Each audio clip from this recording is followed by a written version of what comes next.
Bom dia, caríssimos seguidores do Instagram Última Rácio. É com muita satisfação que realizaremos mais uma live nessa manhã de quinta-feira do nosso ciclo de palestras e debates sobre as ciências policiais e assuntos correlatos à segurança pública. Hoje teremos a honra de contar com a presença do nosso querido Coronel Jesus Milagres, da Polícia Militar do Estado de Minas Gerais, que falará sobre uma temática de fundamental importância para os estudos da violência, prevenção da violência e da criminalidade. Já aproveito para saudar os colegas que estão nos acompanhando e, obviamente, aguardando a entrada, a solicitação aqui do nosso querido Coronel Milagres para que a gente possa iniciar os nossos debates desta manhã de quinta-feira. Lembrando que as nossas lives ocorrem preferencialmente às segundas, quartas e sextas, mas sempre precisamos realizar alguns ajustes na agenda, mas preferencialmente estaremos transmitindo as nossas lives às segundas, quartas e sextas. Hoje, excepcionalmente, será transmitida a nossa live. E lembrando que já temos mais de 30 especialistas confirmados que irão participar do nosso ciclo de debates. Já iremos visualizar o nosso querido Coronel Milagres, que já está online. Aproveito para saudar aí a presença do Francisco de Santana, Poça da Fonseca, Nato. Muito bom dia, comandante. Bom dia, meu amigo. Tudo bem?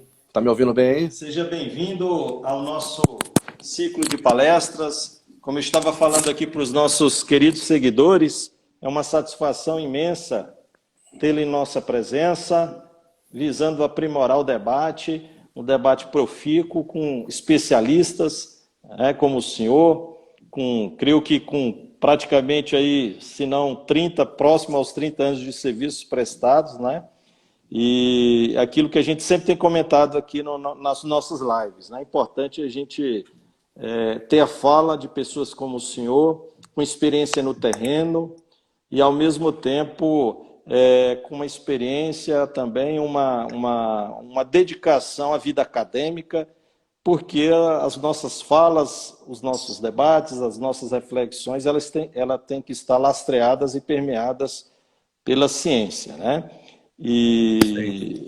Então, comandante, lembrei do nosso amigo Coronel Milagres e não poderia deixar de convidá-lo para participar das nossas lives. O senhor me ouve perfeitamente, comandante? Estou te ouvindo. Estou te ouvindo. Vou fazer uma apresentação breve do nosso comandante, Coronel Milagres. Ele é bacharel em Direito, é especialista em Ciências Militares com ênfase em Defesa Social, especialista em Segurança Pública, em Gestão Estratégica de Segurança Pública, tem experiência ainda na área de Administração, com ênfase em Organizações Públicas, é mestrando em Ciências Sociais pela Universidade Federal de Juiz de Fora, possui ainda cursos de Direitos Humanos e Direito Internacional Humanitário e também um curso de Atividade de Inteligência. Seja muito bem-vindo, comandante, e a palavra agora é do senhor, se o senhor quiser acrescentar mais algum aspecto da vossa longa carreira, fique à vontade e novamente agradeço a vossa participação. Obrigado, Luciano. Para mim é um prazer estar com você aqui nesse bate-papo. Será um bate-papo essa manhã, Agradeço aí a participação de todos e vamos conversar sobre um tema importante, Um tema que vai ocupar o espaço público cada vez mais no nosso país, infelizmente, Sobre violência doméstica, que eu prefiro chamar de violência intrafamiliar, Porque ela ocorre dentro de um ambiente doméstico, mas obviamente envolvendo pessoas, em sua maior parte dos casos, pessoas que estão convivendo no ambiente familiar. Então, eu prefiro chamar de violência intrafamiliar. E nós vamos falar sobre a atuação da polícia, né, no ambiente familiar conflituoso, no ambiente familiar que tem experimentado situações, episódios de violência, né, de todas as suas matizes, de todos os seus formatos, entendeu? A ideia é Ok, essa. comandante. Muito importante essa temática. Nós que militamos na carreira policial, nos defrontamos ao longo das nossas carreiras com inúmeras situações complexas. E já narrei aqui, acho que não nesse ciclo de lives, mas uma live que realizei recentemente, um relato, eu creio que o senhor até conhece o coronel, nosso comandante, Coronel Nunes, foi comandante da nossa querida Polícia Militar do Distrito Federal, foi presidente do CNCG recentemente, e ele me relatou uma experiência que ele teve numa cidade satélite aqui do Distrito Federal, que é a Ceilândia, em uma ocorrência em que ele, de furto, em que ele conseguiu localizar os partícipes desse ilícito e ao ingressar na residência desse menor, percebeu uma situação drástica naquele lar, né? Com chão de terra batida, uma geladeira vazia, e obviamente ele ficou constatado uma questão de furto famélico, né? E nós, policiais, nos defrontamos com realidades como essa. E aí a gente tem a barreira da legalidade, a gente tem que agir, mesmo em situações em que você percebe que há questões adjacentes àquele ilícito. E essa fala do senhor é muito importante e, obviamente, lastreada muito pela vossa experiência, mas também pelo vosso mestrado que o senhor tem frequentado em Ciências Sociais, né? Então, esse direcionamento, e já falei aqui no nosso ciclo de palestra, da necessidade de um olhar sistêmico por parte de todos os profissionais do sistema de justiça criminal. Não adianta só adequar o fato, né, a situação fatídica enfrentada pelo agente público com a norma. Há outras questões muito complexas que obviamente, lastreiam aquele incidente e que o policial, o juiz, o promotor, o defensor público, o advogado, eles têm que estar atentos. E essa fala do senhor é muito interessante porque ela remete à realidade. É a realidade que nós temos que estar comprometidos. Não estamos falando aqui do emocional, né? A gente sabe que como profissionais, assim como médico, por várias vezes, a gente tem que deixar o emocional de lado. Mas a gente precisa ter uma consciência sistêmica de todo o processo. E essa consciência, obviamente, ela também é lastreada pela emoção, mas ela tem que ser lastreada pela ciência. Então, e as polícias têm evoluído muito nesse sentido, né? Com um caminhar lógico pautado pela ciência para tentar descobrir e convidando diversos agentes, convidando a comunidade e convidando diversos especialistas, até porque as ciências policiais é uma ciência intertransdisciplinar por natureza, né? Então, esse olhar, né, do assistente social, esse olhar da psicologia, da antropologia, da sociologia, do profissional no terreno é importante. E hoje teremos, né, esse campo de concentração da nossa reflexão a respeito dessas questões que envolvem o lar familiar. Questões complexas que não se resolvem só com segurança pública. A gente percebe uma ausência do Estado, a gente percebe uma ausência de educação, de base, de planejamento familiar, em famílias desestruturadas, que obviamente o efeito não poderia ser outro. Tanto agentes partícipes da prática de ilícitos, como também agentes vítimas desse cenário de crise. E é importante, e eu gosto sempre de falar, coronel, que infelizmente a sociedade às vezes não tem um olhar muito crítico, obviamente um olhar em que muitos pesquisadores têm de certa forma uma culpa nesse sentido,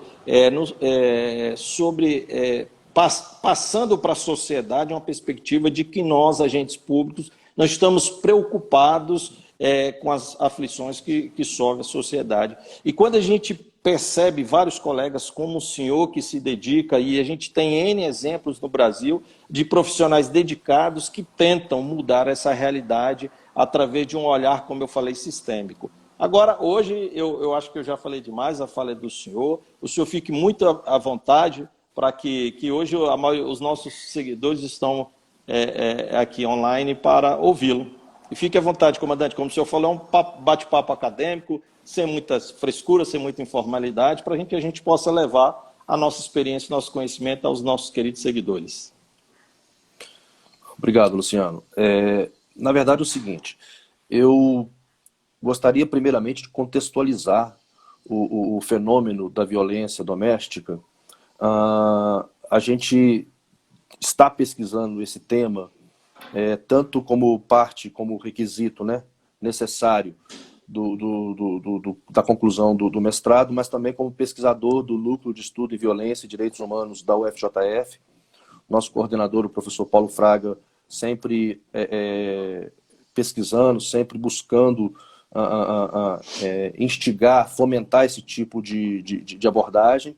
Então, é muito importante a gente tá buscando maiores informações e melhores informações sobre esse tema, que até bem pouco tempo atrás era bastante, vamos dizer, desconhecido da população, né? Para você ter uma ideia, a gente registra, de acordo com dados do Fórum Brasileiro de Segurança Pública, mais de 65 mil homicídios por ano no Brasil. Para você ter uma ideia, mais de 70% desses homicídios são com arma de fogo. Se eu considerar o total de homicídios que nós temos no Brasil, dá uma taxa para cada 100 mil habitantes de 31 homicídios para cada 100 mil habitantes. Se eu for trazer essa taxa para apenas os jovens, a taxa sobe para mais de 70 homicídios por 100 mil habitantes, ou seja, mata-se mais jovens no Brasil. Então, quando eu falo violência intrafamiliar, eu estou contextualizando violência doméstica contra a mulher, contra criança e adolescente, pessoas que convivem no ambiente familiar. O custo da violência no Brasil hoje é algo assim absurdo, né? 5,9% do PIB, de acordo com dados do Fórum Brasileiro de Segurança Pública, são gastos com violência no Brasil, algo em torno de 370 bilhões de reais por ano. Agora, desses totais de informações numéricas aqui que eu estou trazendo, é interessante dizer o seguinte: em 2017, é um dado que eu tenho aqui, cerca de 221 mil mulheres procuraram uma delegacia para relatar um caso de violência intrafamiliar.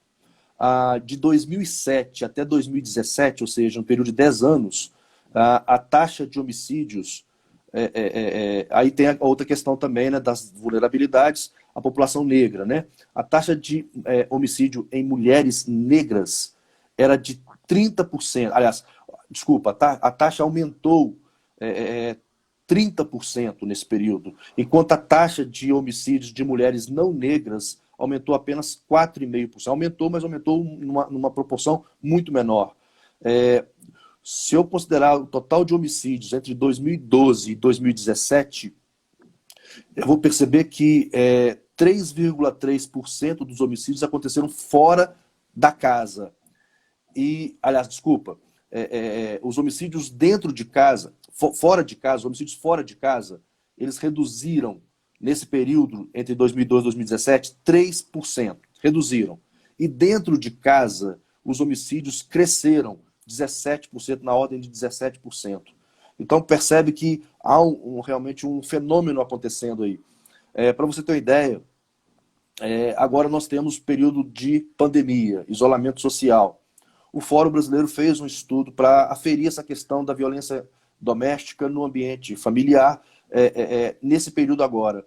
E percebeu-se um aumento, aliás, uma redução nas denúncias, uma redução, obviamente, das medidas protetivas,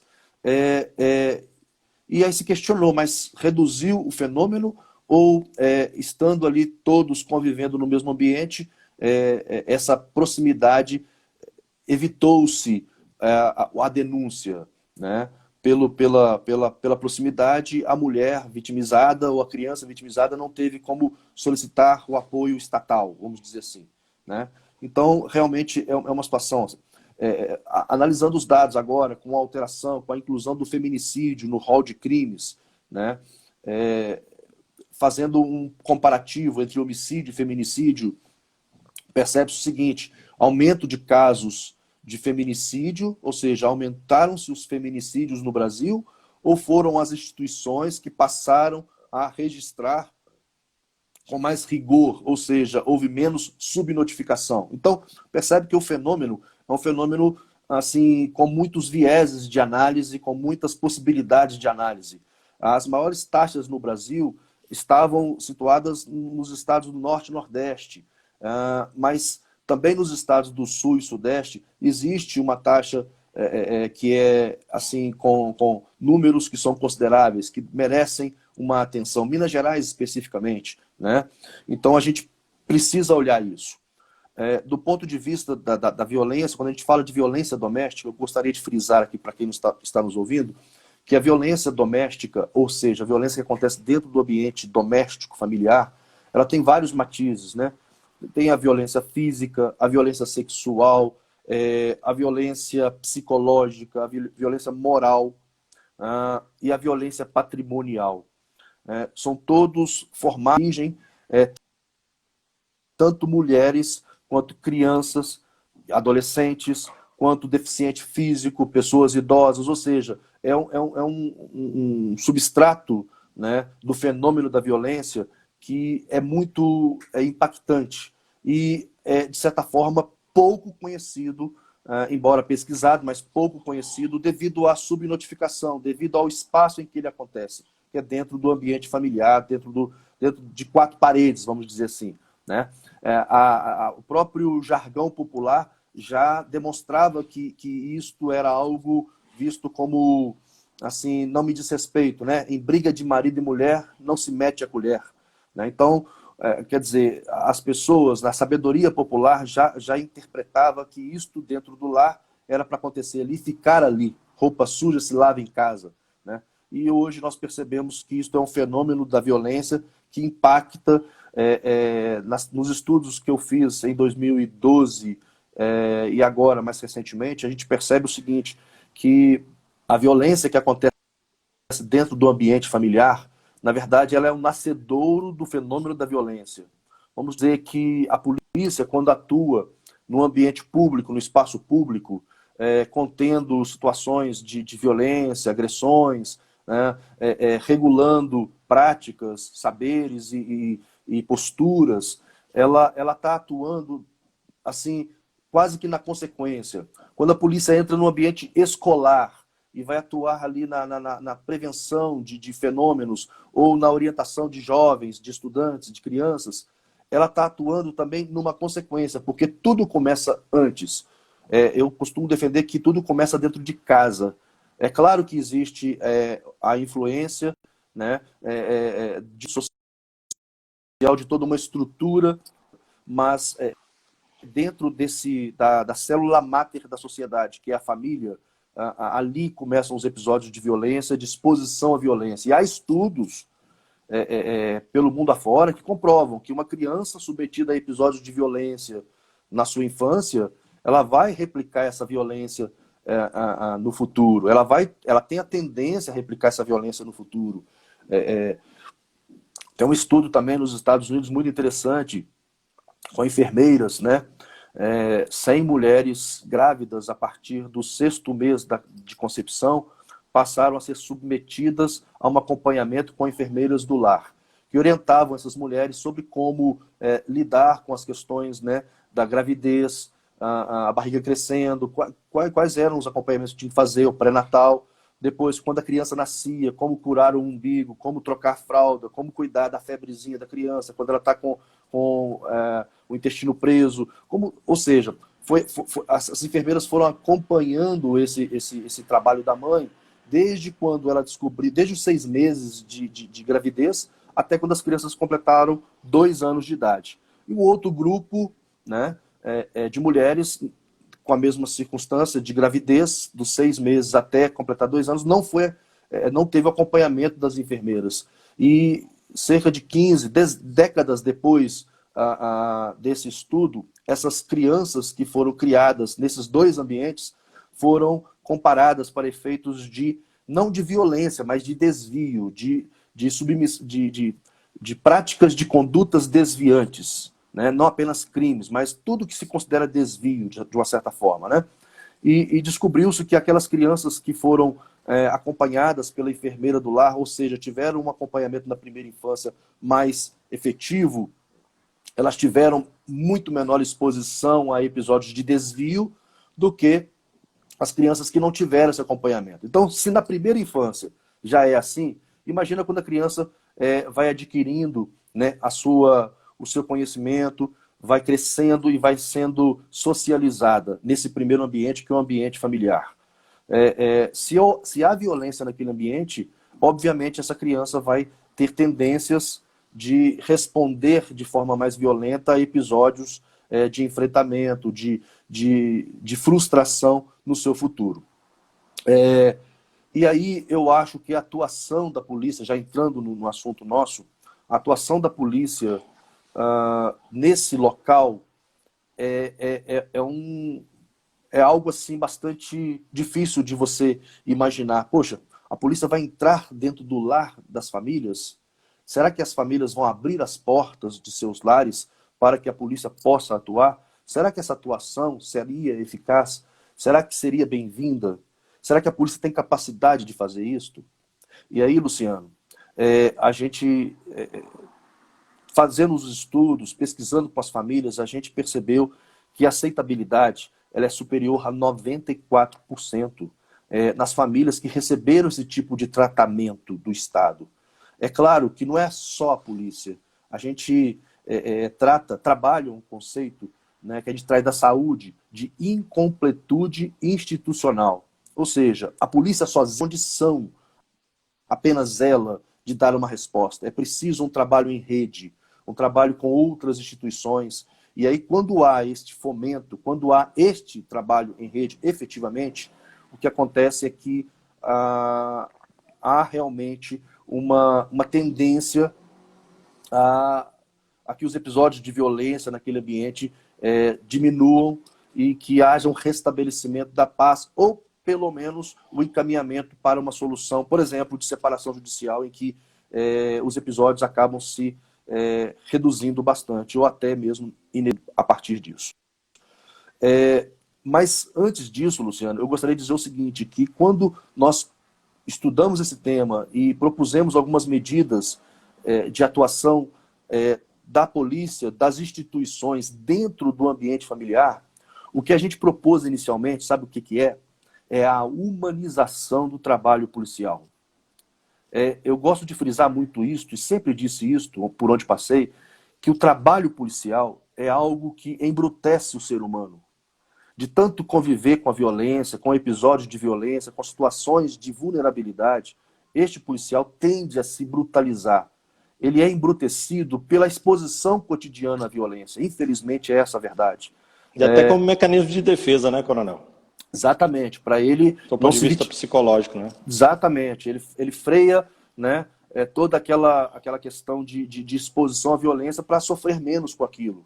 Né? Se coloca numa posição de impessoalidade. E o que a gente defende é o seguinte: todo policial, ele nasce no seio de uma família. Então, ele é filho.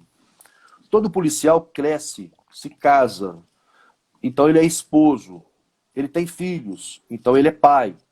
Então, ele está dentro de um ambiente familiar, doméstico, submetido ou não a episódios de violência. Então, é uma replicação daquilo que ele vivencia na sua vida pessoal, como um ser humano, como um policial, como um ser humano que ele é. Então, a gente entende o seguinte, que uma vez embrutecido pela submissão, pela exposição constante a episódios de violência, esse policial precisa resgatar as suas origens, no sentido de humanizar a sua postura ao atender. Perfeito. Imagina uma viatura que vai para atender uma ocorrência, que está sendo pressionada pelo tempo de registro da ocorrência. Então, se demorar muito para atender a ocorrência, o coordenador do policiamento vai questionar, vai exigir celeridade, porque tem outra chamada esperando na rede. Ele precisa atender rápido. Normalmente, esse policial chega no local com uma prancheta na mão ou com um tablet na mão e pergunta o nome, anota e nem olha para a pessoa e nem cumprimenta a pessoa. Normalmente, as pessoas elas são categorizadas. Envolvido 1, envolvido 2, a testemunha, a vítima, o autor do fato, sequer conhece o nome das pessoas. O que nós identificamos é a necessidade deste policial, ao humanizar o seu atendimento, conhecer a pessoa, saber o nome dela e dar o seu nome, obviamente, para que ele seja conhecido pelo seu próprio nome. É uma vertente diferente de atuação. Aí eu trago para uma experiência que nós estudamos e criamos em 2011 e implementamos em 2012. Então já são 8 anos de experiência nesta atuação, que é um projeto que nós criamos aqui na cidade de Barbacena. É uma cidade de cerca de 130, 140 mil habitantes na região centro-sul de Minas Gerais. Está entre Juiz de Fora e Belo Horizonte. Essa cidade nós implementamos um projeto chamado Em Prol da Família e da Vida. E esse projeto visava, em primeira mão, a humanização do trabalho policial da forma como eu falei. E obviamente, ele se propunha a colocar a polícia dentro do ambiente familiar, com apoio de uma rede de parceiros, que ia desde a Polícia Civil, Poder Judiciário, Ministério Público, sociedade civil organizada, né? Prefeituras municipais, a Prefeitura Municipal da cidade, com os serviços municipais que tem na estrutura local, e ela se propunha a fazer um atendimento em rede, um atendimento sistematizado, que era composto de 5 respostas. A primeira resposta era o atendimento. A polícia, ao ser deslocada para o local e ao ter ciência de que se trata de uma violência intrafamiliar, ela tinha um protocolo de atendimento diferenciado. Ela tinha que responder a algumas perguntas específicas da violência doméstica e constar isto no histórico, na ocorrência que ela estava registrando. Essa era a primeira resposta. A segunda resposta era uma primeira visita familiar, que é feita entre 15 e 30 dias depois do primeiro atendimento. A polícia batia à porta da família vitimizada e se propunha a falar: estamos aqui para te ajudar.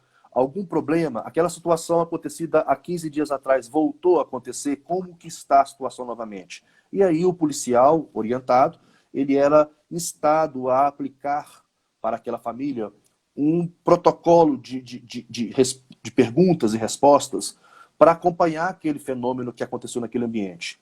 Cerca de 15 a 20 dias depois da segunda resposta, nós fazíamos o quê? Um controle à distância, ou via rede social, ou via telefone mesmo. A gente ligava para a família, para a pessoa vitimizada e perguntava: alô, tudo bem? Estamos aqui, precisando, é só falar.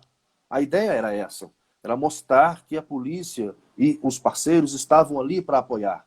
Todas essas interferências no ambiente familiar conflituoso eram registradas e arquivadas específica daquela família. A quarta resposta seria uma visita à vizinhança, seria um contato com vizinhos, mas sem expor a família à situação de vitimização, apenas para verificar se aquela vizinhança mais próxima ali, se ela sabia de algum episódio, se tinha alguma situação de exposição que eles presenciaram.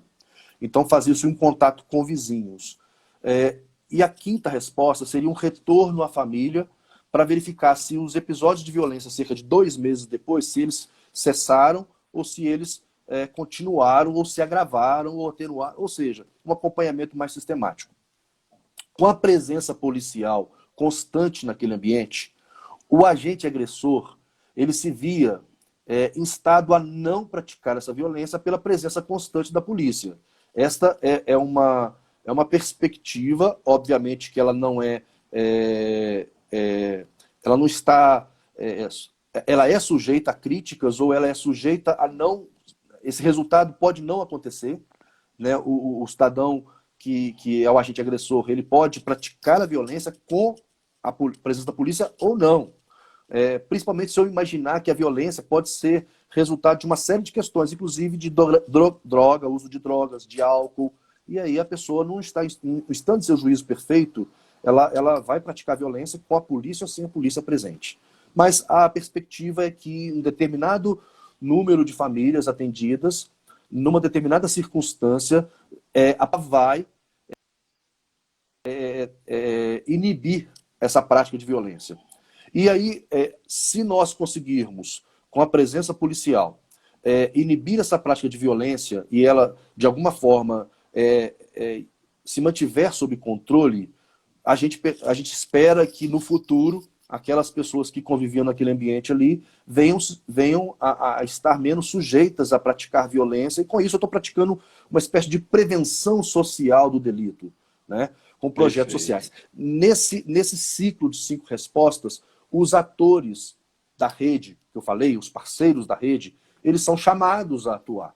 Então, quando eu identifico, por exemplo, uma situação de uso de drogas, eu encaminho a pessoa para o NA, para o Naranon, se for álcool, para o NA. Se eu identifico uma situação, nós chegamos a identificar pessoas com problemas psiquiátricos, psicológicos, e nós chegamos a encaminhar essas pessoas para tratamento psiquiátrico. Agilizamos essa questão de atendimento, de marcação de consulta.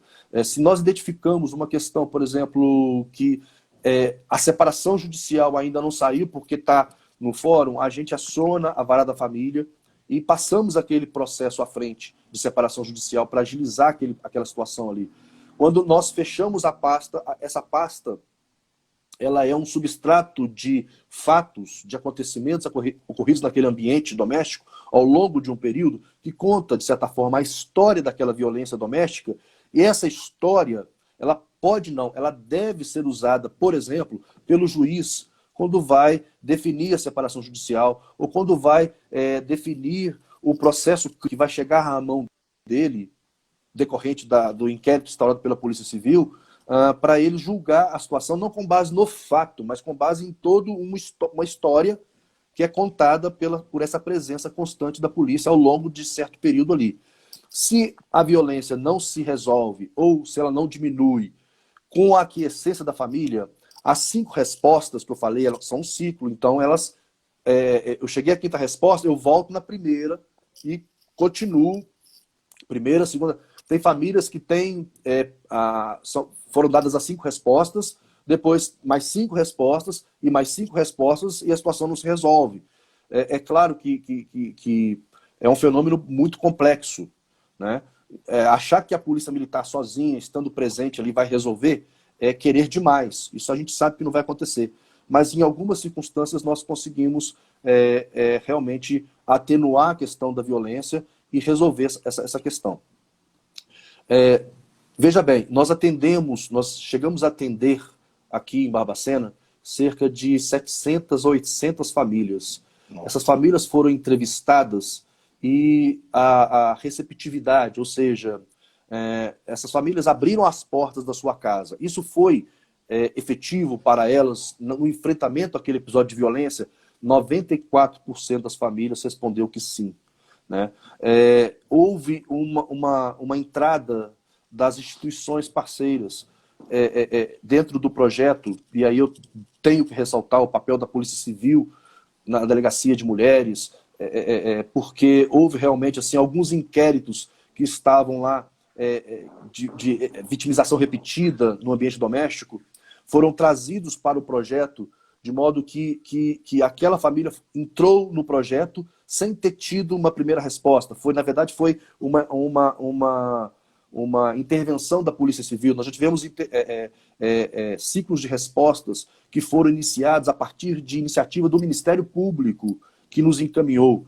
Então, perceba que é um projeto multi-institucional em que todas as instituições se completam para atuar no ambiente familiar. É óbvio que recolher resultados numéricos, estatísticos, é algo assim difícil de mensurar. Nós pretendemos até fazer isto, é uma proposta de pesquisa nossa, de buscar junto às famílias vitimizadas de coisa de 5 anos atrás. Chegar hoje, 5 anos depois do episódio de violência, e perguntar para aquela família: como foi o atendimento que você recebeu da Polícia Militar? Como foi o atendimento que você recebeu da Polícia Civil? O inquérito foi feito, as medidas protetivas foram instauradas, essas medidas te deram proteção, você se sentiu protegida? Quem foi responsável por essas medidas? O Ministério Público, Poder Judiciário, razoável duração do processo, atendimento pela autoridade, foi feito de acordo com o que você esperava? Isso eu perguntando para a família, para que a família conte a sua história desde o episódio de violência, 5 anos atrás até hoje, para que eu perceba, para que eu tenha condição de mensurar se a proteção que a lei garante a esta família, se ela foi dada de fato, e em que nível que ela foi dada, e por cada uma das instituições que estão nesse processo todo aí. É um projeto de pesquisa, é uma ideia de pesquisa futura que nós pretendemos fazer. Estamos agora fazendo com as instituições.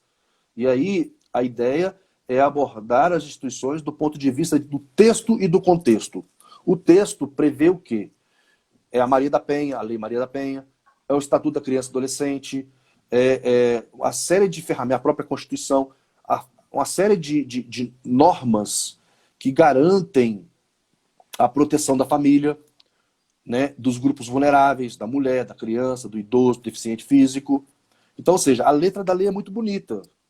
Mas e na prática? Como é que as instituições encarregadas de aplicar a lei, como é que elas estão aplicando a lei? Quais são as dificuldades que elas têm, que elas enfrentam?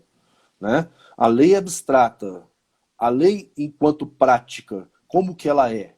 Né? Então é a pesquisa que nós estamos nos debruçando agora, espero que no mais tardar em 6, 8 meses a gente conclua para poder verificar isto. De antemão, o que a gente pode dizer é que há muita dificuldade para todos os lados. A estrutura é carente para todos os lados. Esse projeto que nós implementamos aqui em Barbacena, que já vai para 8 anos, ele é uma forma de minorar essas dificuldades. Ele não é a solução. Né? Por isso que eu digo que ele enfrenta a violência doméstica, mas o grande ganho que eu espero obter desse projeto é justamente a humanização do atendimento policial, percebe? Eu estou Perfeito. focando a violência doméstica, mas eu estou visando a humanização do atendimento policial. Porque o policial, ao fazer os atendimentos e dar as respostas, Luciano, é impressionante os resultados práticos disso. Eu vi guarnições de policiais militares, que conheciam os fatos pelo nome e pelo sobrenome. Quando nós íamos tratar nas reuniões de trabalho sobre determinadas questões do projeto, os policiais falavam: a senhora fulana de tal, nome e sobrenome. O filho dela, nome e sobrenome, está submetido a essa e essa questão. Então não era mais o envolvido 1, o envolvido 2, a testemunha, a vítima, o autor. Percebe que eu personalizo a relação? Essa personalização da relação polícia-cidadão talvez é o que falta para a gente. Nós confundimos o princípio da impessoalidade que está na Constituição e desumanizamos, de certa forma, esse atendimento, quando, na verdade, o que nós temos que fazer é trazer para perto, é acolher. Eu costumo dizer que a nossa profissão, ela existe, e se eu pegar uma oração que nós conhecemos muito e praticar essa oração, a gente vai cumprir o papel de todos os órgãos de controle, especificamente as polícias, com maestria, que é a oração de São Francisco. Né? A gente começa falando assim, né? Onde houver ódio, que eu leve o amor. Onde houver ofensa, que eu leve o perdão. Né? Dando que se recebe. Né? Toda aquela questão da oração, se você colocar todos aqueles princípios ali, né? Onde houver trevas, que eu leve a luz, o que o policial faz no dia a dia. Né? Se esse policial não leva mais violência para aquele ambiente, se ele procura pacificar o ambiente, né? Ele vai, obviamente, levar luz onde há trevas. né? Então, por isso que eu faço essa metáfora com a religião, com a oração de São Francisco, para dizer que a proposta do projeto, ao humanizar o atendimento policial, tem essa vertente. E, obviamente, nós escolhemos o ambiente familiar, porque é ali que começa tudo. Dentro de casa, pela internet, pela televisão, entram a violência do dia a dia. E essa violência ela acaba sendo replicada pelo pai, pela mãe, pelos irmãos, por todos os parentes que estão ali dentro. Então há uma preocupação realmente nesse sentido. Não sei se eu me fiz entender, mas a ideia central é essa, entendeu? E, comandante, se me permite, o senhor trouxe aqui uma questão essencial, né, que é essa participação mais efetiva, ativa do policial militar, né, obviamente também da Polícia Civil, mas mais precisamente do policial militar, na gênese do conflito, quer dizer, a entrada do policial em uma residência, no lar, para tentar auxiliar as partes a tentar solucionar os problemas que afetam aquela família, né? E é interessante esse ponto de vista do senhor, porque e é importante que a sociedade saiba disso, né? Os nossos policiais militares, ainda mais, os nossos policiais de maneira geral, ainda mais em sede de violência doméstica e familiar, o que acontece muito, e é aquela máxima que o policial sempre diz, e que a gente tem inúmeros relatos, né?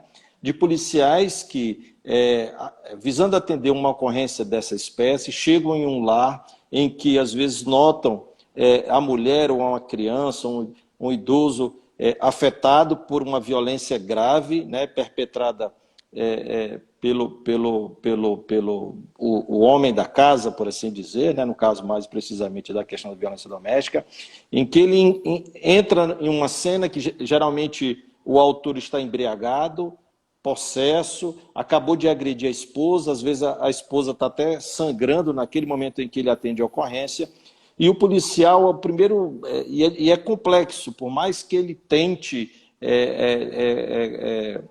se dispor de uma armadura para que possa, de certa forma, segurar a sua emoção, ele às vezes intervém, às vezes não, ele intervém naquela ação, às vezes tem que intervir de forma enérgica, visando conter aquele agressor que está embriagado, agredindo a sua esposa. E o que acontece, e não raras as vezes, é que nessa contenção ele tem que se utilizar da violência legítima do Estado. E geralmente, a posteriori, essa mesma vítima, né, que ela é vítima de todo um sistema, né, ela vai ser a pessoa que em juízo irá, às vezes, declarar que o próprio policial exacerbou na sua atuação, né? Exagerou na atuação e provocou, inclusive, lesão no seu cônjuge. Porque é muito complexo essa questão da violência doméstica. E, geralmente, o policial, acontece isso 1, 2, 3 vezes, e, às vezes, o sentimento de defesa é que ele passa a ter uma atitude mais passiva nessas questões. E mudar essa realidade, né? Lastreado já por esse sentimento, essa passividade do policial para não se comprometer, né? Que obviamente também um cidadão comum, e aquela expressão em briga de marido não se mete colher, justamente porque às vezes você está assistindo uma discussão entre marido e mulher, você vai intervir, e às vezes até, a gente já viu alguns vídeos na internet, né, de que inclusive passam-se os dois a agredir aquele terceiro que entrou na querela ali, no interveiro, para tentar ajudar, né? Então, essa questão da intervenção do policial é muito complexo, primeiro porque é a sociedade aceitar essa, não digo interferência, intromissão, né? Essa ação do policial tentando resolver o problema. E também do próprio policial, dele se sentir seguro de adentrar ao lar, e cada vez mais é interessante a gente perceber que a legislação, ela deslegitima o policial a agir, né? A gente tem um sistema jurídico que às vezes ele é exagerado no sentido de não dar autoridade para o poder público intervir em determinadas situações, e o agente já se torna um pouco passivo. E é interessante, nessa fala do senhor, eu fico muito feliz na abordagem do senhor dessa necessidade de humanização do policial. aquilo que a gente sempre tem defendido em nossos estudos, é que o policial ele é, de fato, um pacificador social. Ainda mais as polícias militares atuando de segunda a segunda em todos os rincões desse nosso imenso Brasil. É o primeiro a se defrontar com os conflitos, né, que brotam das relações entre os indivíduos. E você aproveitar desse agente do Estado, desse primeiro braço do Estado, né, que eu gosto de mencionar, pelo princípio da oportunidade, pela lógica legal, para que esse policial ele possa humanizar as relações, ele possa pacificar. E eu falo isso muito à vontade, que inclusive foi tema da minha tese de doutorado, que foi o emprego das forças policiais como instância mediadora de conflito. Há mais de 10 anos eu estudo aquilo que se pode chamar de prevenção social da violência e da criminalidade. Então, esse discurso do senhor, essa fala do senhor, e lastreada pela prática, por números, aqui a gente não está falando de achismo, aqui a gente não está criticando a polícia ou o poder público, como fazem muitos pesquisadores. É por isso que é interessante lançar luz a essa ciência policial, né? Obviamente se comunicando com as demais ciências. E o senhor nos trouxe um exemplo prático de uma ação que foi empregada pela Polícia Militar do Estado de Minas Gerais. Nós temos outros estados, aqui no DF a gente tem o Provide, que também atua muito nessa interface que o senhor mencionou, né? E trazendo números aceitáveis. E quando eu tive a oportunidade de fazer um estudo para a minha tese de doutorado, tentando perceber o que a sociedade espera da polícia, né?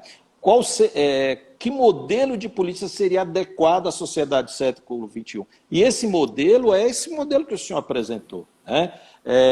E a gente tem o médico de família, né? A gente tem o médico de família, saúde em casa.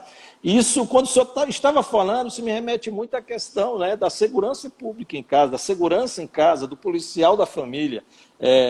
A gente, lógico, uma outra realidade, por exemplo, na Espanha, em que a mediação policial, inclusive na própria lei orgânica espanhola, lá há previsão legal de que o policial ele pode mediar conflito, desde que, obviamente, seja solicitado. Em alguns municípios espanhóis, eu até tenho um desses municípios, existe um programa em que no site existe um número pessoal do policial que atende aquela região. E o cidadão se sentindo que há necessidade de uma intervenção social no seu lar, ele acessa, ele liga para esse policial e esse policial vai até o lar e tenta resolver essa questão. E é importante mencionar, porque quando a gente fala nessa questão, às vezes o cidadão comum, às vezes alguns pesquisadores, né, acham que a gente está apresentando um modelo utópico, mas o senhor está trazendo um modelo prático, que com mais de 5 anos, inclusive com números satisfatórios, com 700 famílias, e a gente multiplicando uma média de 4 pessoas por família, uma média de quase 3.000 pessoas atendidas, e revelando um índice de recepção positiva de mais de 90%. E tem vários estudos nesse sentido.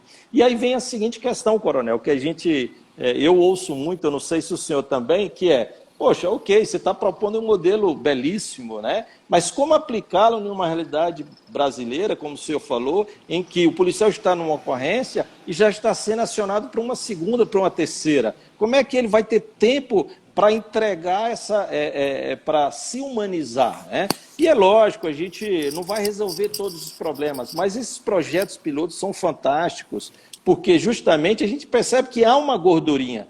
É lógico que há horários, né, em que o policial militar, ele de fato atende várias ocorrências, mas há espaços, ou há programas, ou há de repente, como tem aqui no DF, né, é uma viatura por localidade em que ele vai acompanhar algumas ocorrências. É lógico que ele não vai acompanhar todas, mas é a sementinha do bem que se planta. E que se você, por exemplo, no caso desse, mais de 3.000 pessoas alcançadas, mais de 700 famílias, quantas vidas não foram salvas, né? Então, é importante esses projetos. Então, eu fico muito feliz, coronel. Eu, assim,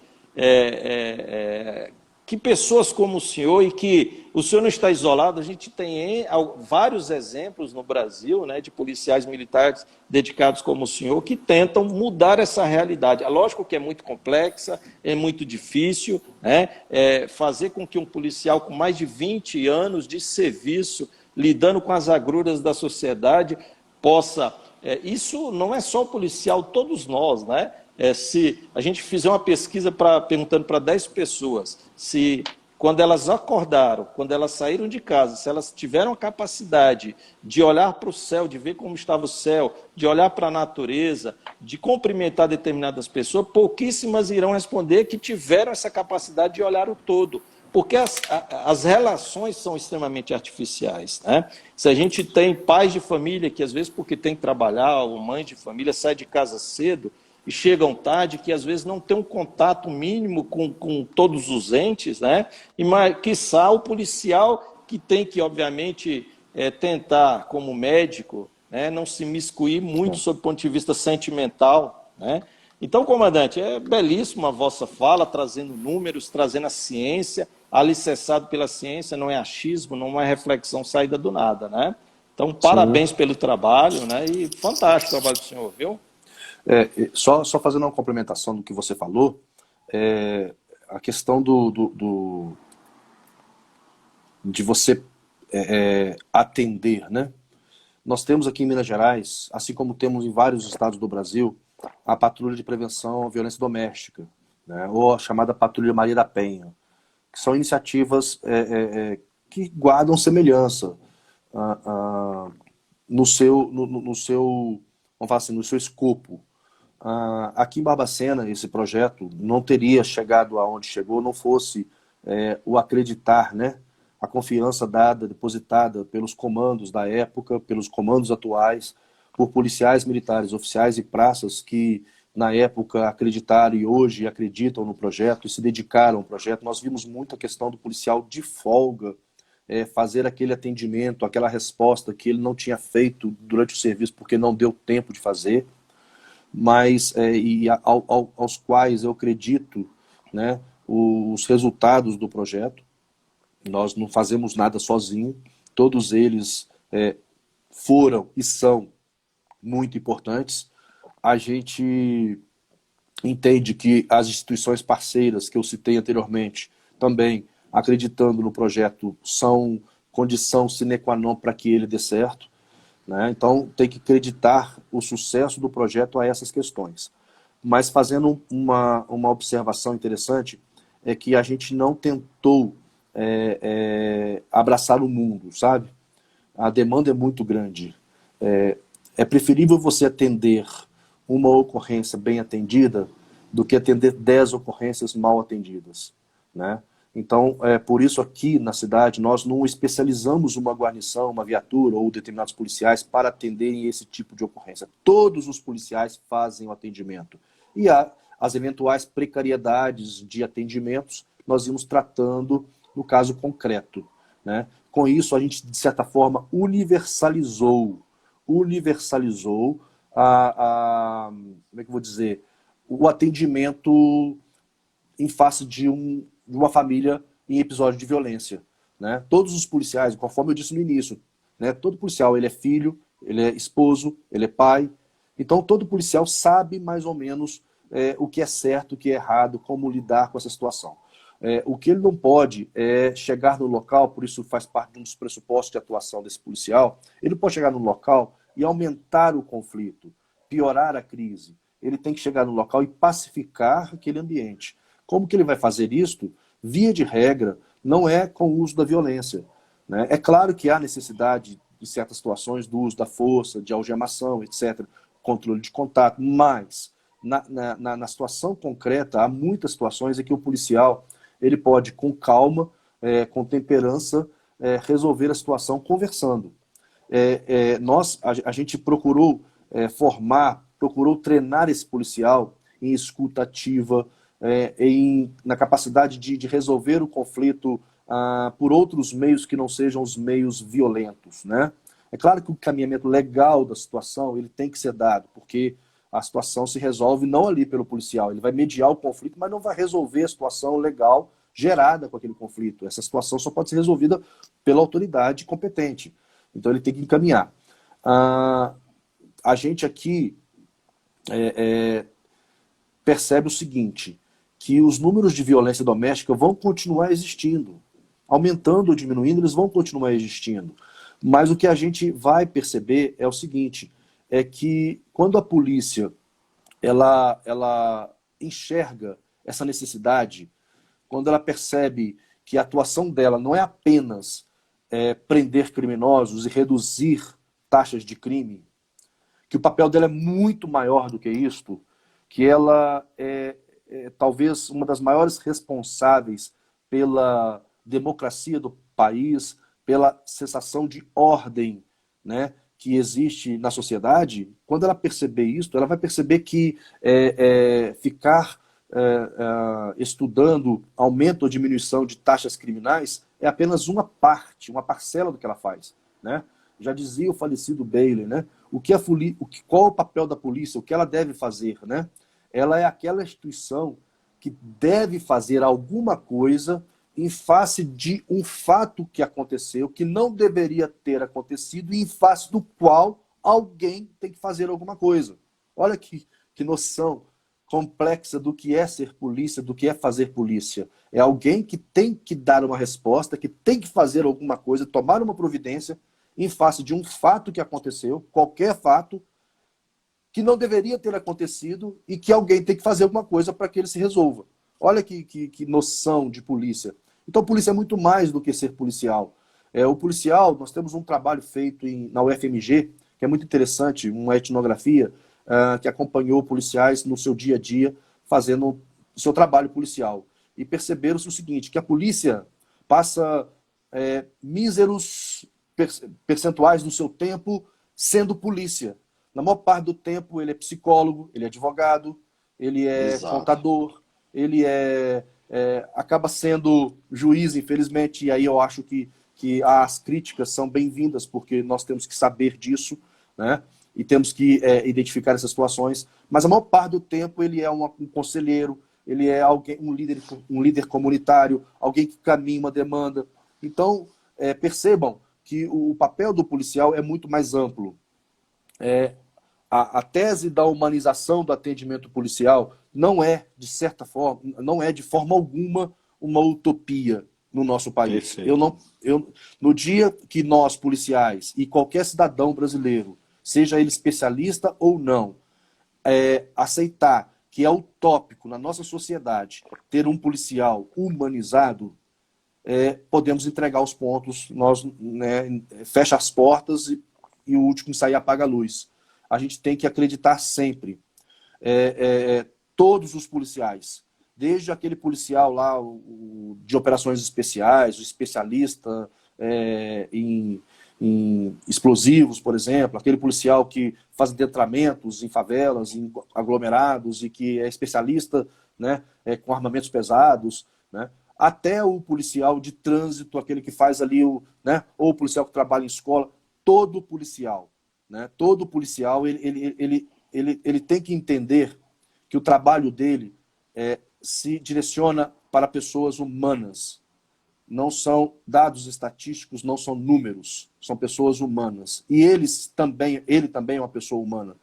No dia que todos nós entendermos isso e colocarmos isso em prática, eu acredito que nós vamos ter muito menos letalidade policial, vitimização de policiais, replicação de episódios de violência pela própria instituição, pelas próprias instituições. Eu acredito que a gente não vai, talvez, resolver o problema, mas vai diminuir muito o tamanho dele. Coronel, a gente já caminha aí para o último minuto restante, né? O Instagram já apareceu aqui o aviso e eles cortam mesmo, né? Eu gostaria mais uma vez de agradecer a vossa presença.